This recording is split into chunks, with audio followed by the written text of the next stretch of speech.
हो हो हो हो हो हो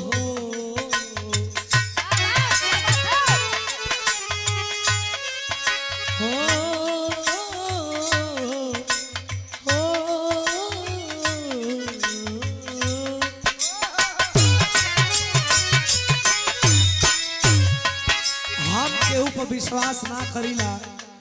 तब माई पर विश्वास होला। ए हो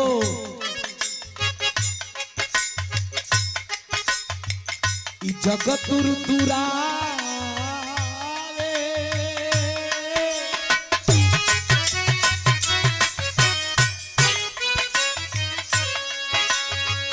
ई जगत दुरावे ई जगत दुरावे अरे तमाई ये दुलारेली जगत दुरा तमाई ये दुलारेली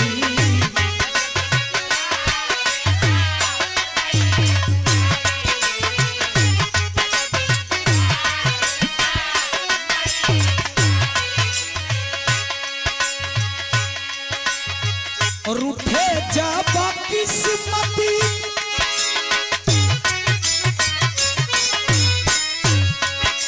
सुरेश रूठे जब किस्मत माइए सवारेली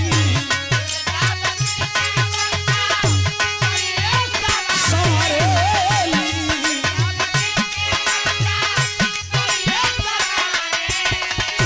अगर शीत पड़ता तो अरे आए के बच जाए कोई ढेर और बेला का काम नहीं खे शीत में तबीयत खराब हो गई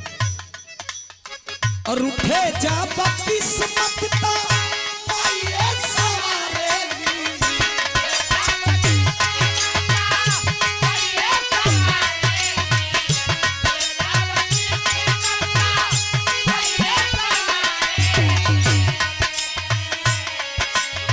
और उठे जब किस्मत माइए सवारेली हो माइए सवारेली अरे जगत दुरावे सुरेश चा अरे ई जगत दुरावे और तमाई दुलारे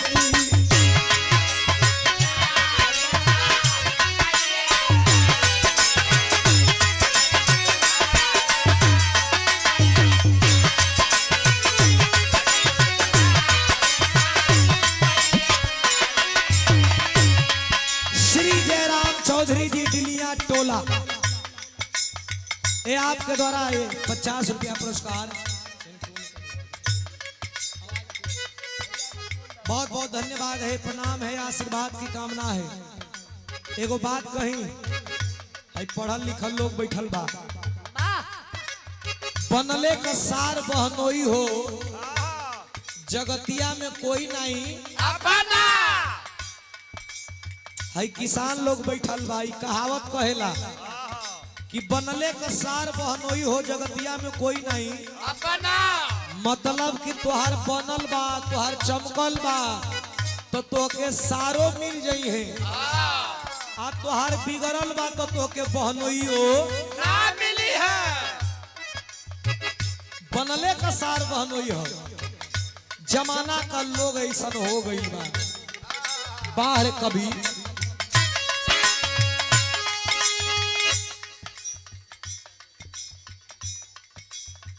श्री मोहन यादव जी और रघुनाथपुर की ऐतिहासिक धरती से 100 रुपया पुरस्कार देने बनी आपके कोट कोट प्रणाम सब भैयन के था उचित प्रणाम पहुंचे आशीर्वाद का कामना ता जिंदगी रही दास कहत बका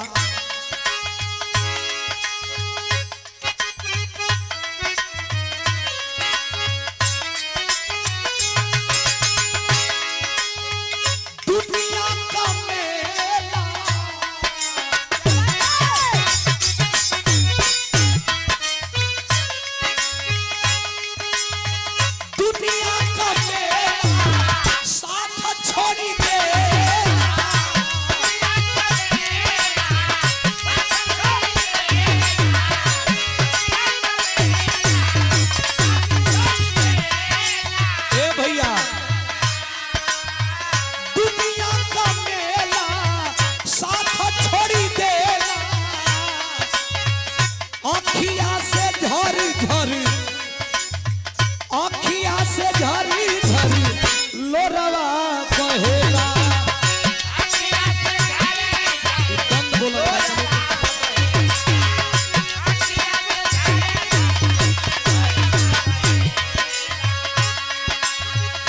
और नरवर पंचायत के भावी मुखिया प्रत्याशी और रोहतास कैमूर बक्सर के युवाओं के प्रेरणा स्रोत आपके साथ में युवा जुटे हैं, आपके साथ में बुजुर्ग जुटे हैं, आपके साथ में समाज सेवी जुटे हैं और एक परिवार में दिखता है। अरे भाई जेकर 9 गो होखै सबकर शादी ब्याह हो गई बा, कितना लोग का पतोह भी आ गई बाड़ी, फिर भी वो परिवार एकजुट बा। ये महाराज मामूलिया बका हो, ये मामूलिया नहीं खे। सतयुग रहल, द्वापर रहल, त्रेता रहल, जहाँ धर्म को बोलबाला रहल वहाँ पांडव में और कौरव में अलगाव हो गई। ये महाराज है कलयुग में रुआ सबे एक बानी, ताली बजा कर रुआ सबे तने स्वागत करी। 200 रुपया पुरस्कार आशीर्वाद दिया गया है, कोट को प्रणाम धन्यवाद देते हैं। किस भाव पे? मुन्ना यादव भैया नरवर पंचायत भावी मुखिया प्रत्याशी ग्राम हरगासपुर। दुनिया का मेला साथ छोड़ी दे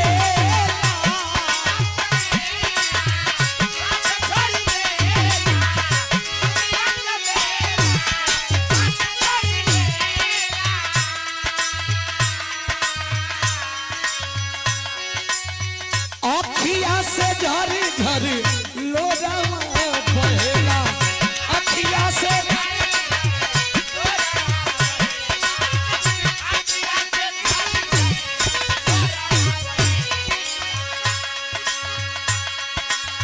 रूठे जाब किस्मती,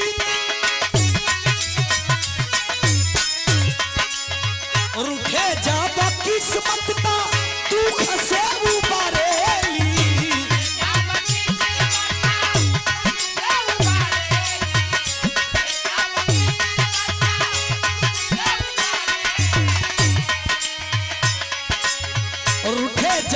किस्मत ता दुख से उबारेली हो, दुख से उबारेली जगत दुरावे,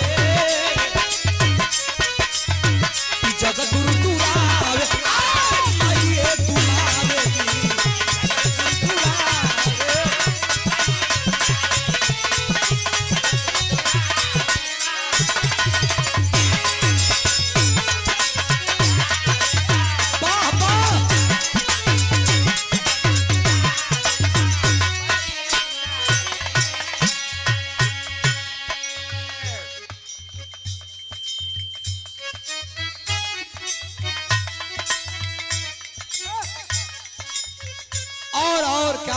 क्या कहना।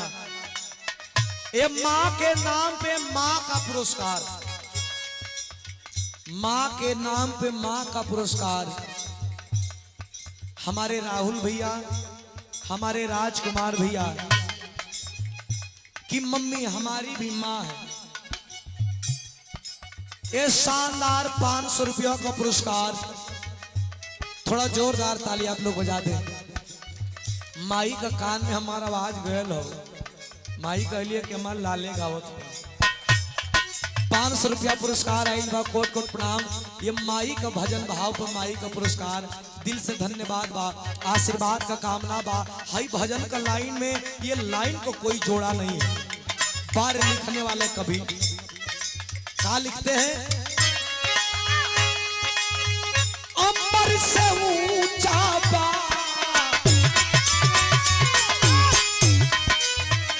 रवीना, अंबर से ऊंचा बा आंचल के पहाड़ा, आंचल के पहाड़ा।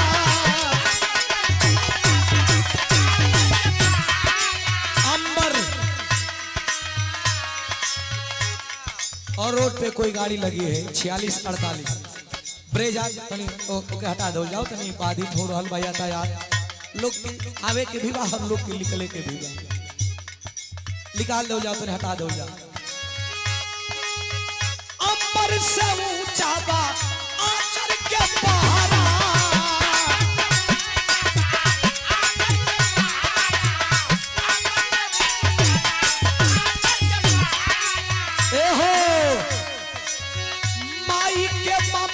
बा माई के ममता बा सागर से गहरा माई के ममता बा सागर से गहरा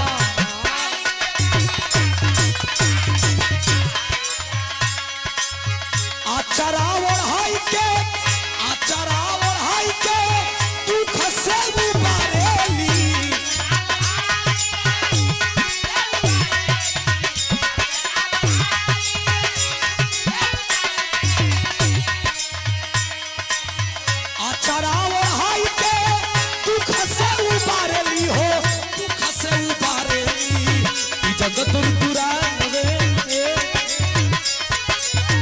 जगत दुरावे अरे माये दुलारेली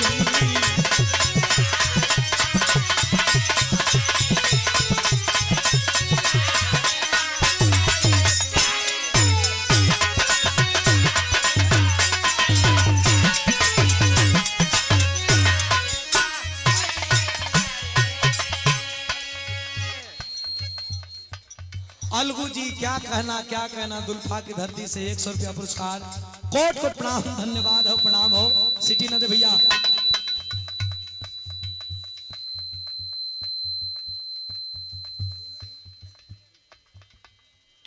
और धनसोई थाना स्टाफ और वरुण सिंह जी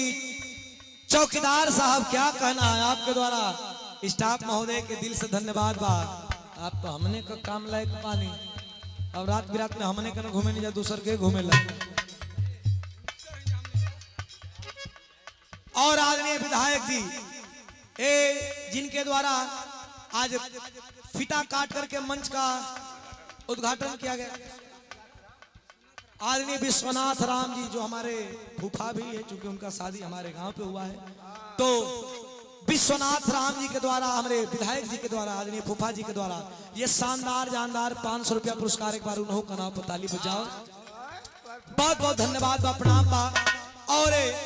शानदार जानदार 200 रुपया पुरस्कार कौआ खोज के भावी प्रत्याशी मुखिया पद से आदरणीय हमारे बड़े भैया दीपक भैया बड़ा सम्मान बड़ा दुलार बड़ा स्नेह देते हैं आपके द्वारा शानदार 200 रुपया पुरस्कार आपके श्री चरणों में कोट कोट प्रणाम तमाम जन समूह के चरणों में कोट कोट प्रणाम बा आशीर्वाद की कामना तो पूरा जीवन चलेगा बहुत धन्यवाद है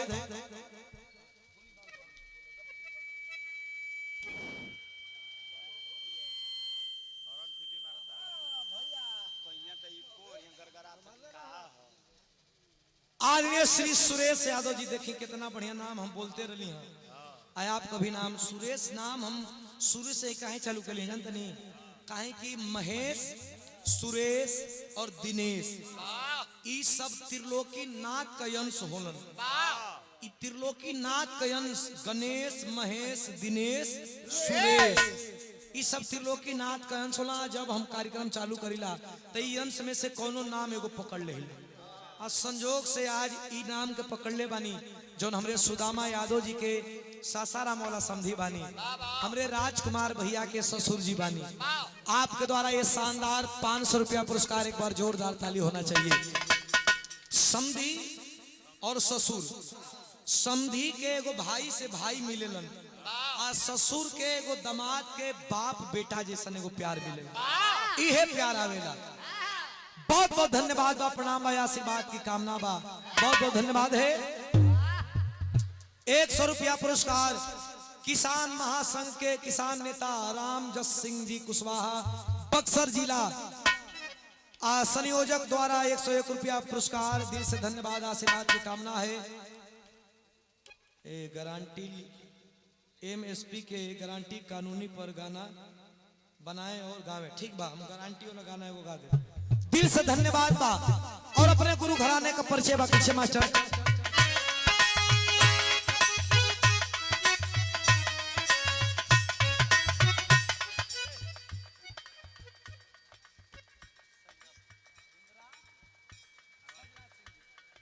सजनाथ सिंह जी ये पुरस्कार 100 रुपया। इंदिरा आवास सहायक ए महाराज रहुए हैं तुम तो कड़ेर माल है जी एकदम।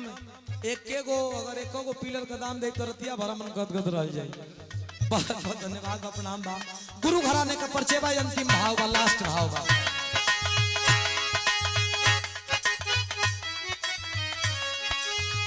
बिहारी गणेश राम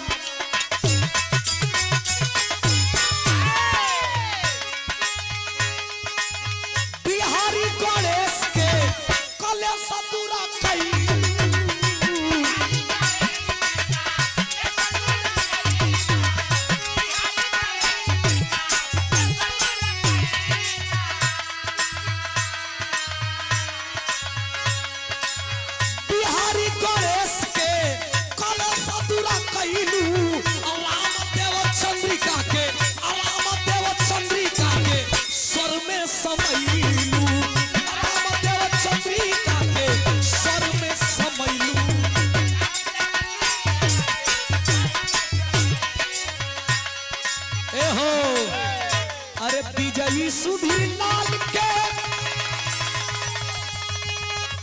विजयी सुधीर लाल के अरे किया चरिए ओढ़ावे ई जगत